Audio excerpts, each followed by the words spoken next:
മൊത്തം വിജയം പരിശോധിക്കുമ്പോൾ വിജയ ശതമാനം ഏറ്റവും കൂടുതലുള്ള റവന്യൂ ജില്ല പത്തനംതിട്ട ജില്ലയാണ്. പത്തനംതിട്ട റവന്യൂ ജില്ല 99.72%.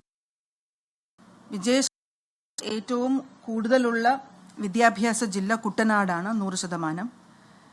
ഫുൾ A+ ശതമാനക്കണക്കിൽ പരിശോധിക്കുമ്പോൾ ഏറ്റവും കൂടുതൽ A+ out of the number of children who road the exam അതിൽ ഏറ്റവും മുന്നിൽ നിൽക്കുന്നത് കൊല്ലം ജില്ലയാണ്.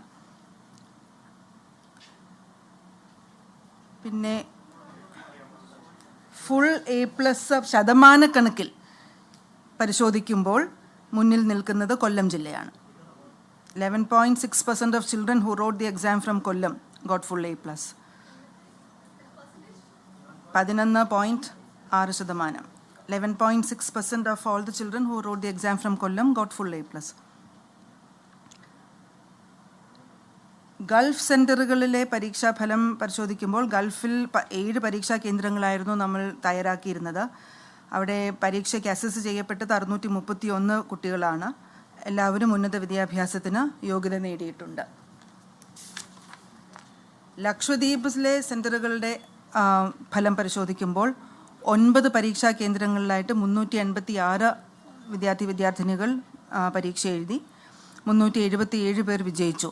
97.67% ലക്ഷദ്വീപിൻ്റെ വിജയ ശതമാനം.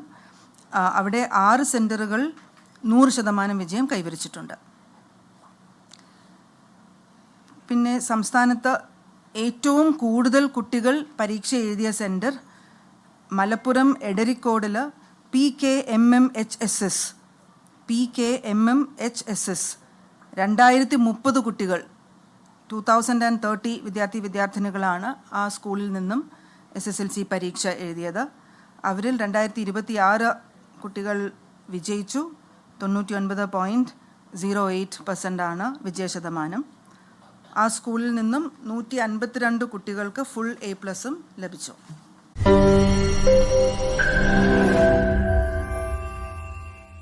ലോകത്തെവിടെയായാലും ഏത് സമയത്തും 24 വാർത്തകളും ഓഗ്മെന്റഡ് റിയാലിറ്റി പാക്കേജുകളും എക്സ്പ്ലെയിനറുകളും വിശദമായി കാണാൻ ഞങ്ങളുടെ യൂട്യൂബ് ചാനൽ നിങ്ങൾക്ക് സബ്സ്ക്രൈബ് ചെയ്യാം.